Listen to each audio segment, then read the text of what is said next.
jahrzehntelang daheim bei mir im dritten. Hab ich im fünften heb jetzt auch ein Lieblingshitten.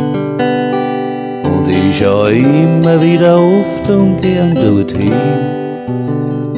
Ins Traditionscafé Industrie.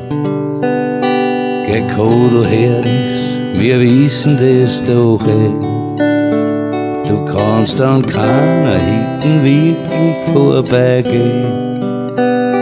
Ist dann die Wirtin fesch und das Bier so kalt wie nie. Gefällt's dir halt auch im Café Industrie.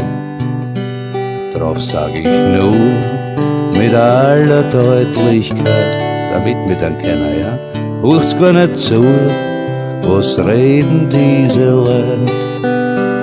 Mehr als so Sex im Beiseln sind es bei mir nie. Und dazu gehört jetzt auch das Café Industrie.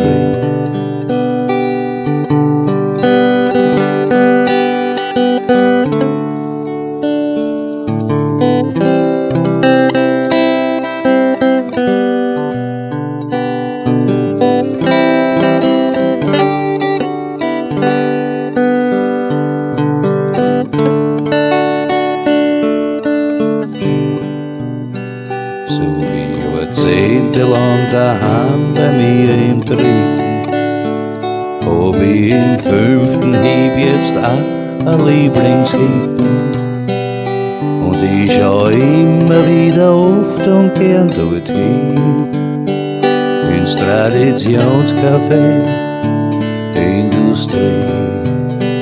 Ja, ich schau immer wieder oft und gern dorthin, ins Traditionscafé Industrie.